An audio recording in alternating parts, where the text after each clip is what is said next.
Good evening students. आज हम सीखेंगे हम पक्षी उन्मुक्त गगन के। यह एक कविता है जो शिव मंगल सिंह सुमन जी द्वारा लिखी गई है। इस कविता के माध्यम से कवि कहना चाहते हैं कि पक्षियों का जीवन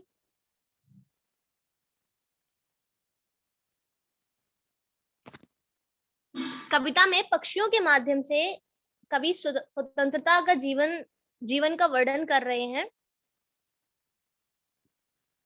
कवि कहते हैं कि हम पक्षी उन्मुक्त गगन के पिंजर बंद न गा पाएंगे, कनक तीलियों से टकराकर पुलकित पंख टूट जाएंगे। तो इन पंक्तियों का आशय यह है कि इन पंक्तियों में पक्षी मनुष्यों से कहते हैं कि हम खुले आसमान में उड़ने वाले प्राणी हैं, हम पिंजरे में बंद होकर नहीं रह पाएंगे। हमारे जो पंख हैं वो बहुत कोमल हैं और सोने की जो ये सलाखें हैं उनसे टकराकर हमारे कोमल पंख टूट जाएंगे। फर्स्ट पैरा क्लियर है बच्चों?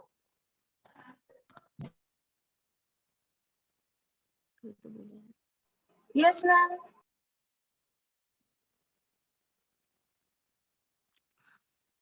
तो हम सेकंड पैरा पर आते हैं। हम बहता जल पीने वाले मर जाएंगे भूखे प्यासे, कहीं भली है कटुक निबोरी कनक कटोरी की मैदा से। इन पक्ष इन कव, इन पंक्तियों के माध्यम से कवि कहना चाहते हैं कि हम पक्षी जो हैं वो झरनों नदियों का जल पीते हैं। पिंजरे में रहकर हम कुछ भी कुछ जो बाहर जो प्राकृतिक वस्तुएं हैं जैसे कि जो नदियों का जल है, निबोरी है, वो सब नहीं मिलेगा हमें पिंजरे में।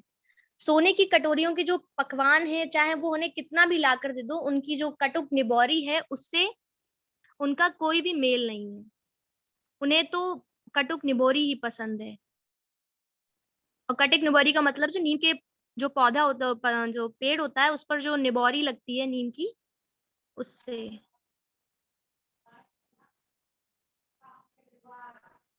हम जो पहला पैराग्राफ था उसमें जो तो कुछ कठिन शब्द हैं। कनक का मतलब होता है सोना, पुलकित मतलब कोमल, और पिंजरबंद मतलब पिंजरे में बंद। तीलियों से यहाँ पर वो पक्षी कभी बताना चाह रहे हैं सलाखों को, जो पिंजरे की सलाखें होती हैं।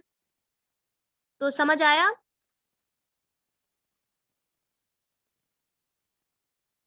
हेलो, दूसरा पैरा पैरा क्लियर है? Yes ma'am. तो हमें बताएंगे कनक का मतलब, बताइए महिमा। हेलो दीदी, कनक का मतलब सोना। कटुक नहीं पता है तो बोलो कि मुझे नहीं पता।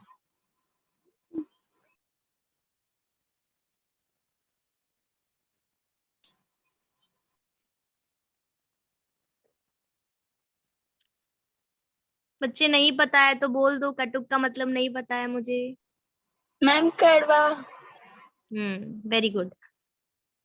सो हमारे सेकंड पैरा भी हमारे, तो हम दोबारा बता देते हैं। सेकंड पैरा कहता है कि जो वो पक्षी हैं वो बाहर नदियों का, जो पहाड़ों से निकलती जो नदियां हैं उनसे उनका जल पीने वाले हैं, ना कि वो जो पिंजरे में रखा जल है वो उन्हें अच्छा लगेगा। उन्हें तो वो बाहर घूमने वाले हैं, जल में वो हवा में विचरण करने वाले हैं, तो उन्हें पिंजरे में रहना पसंद नहीं है।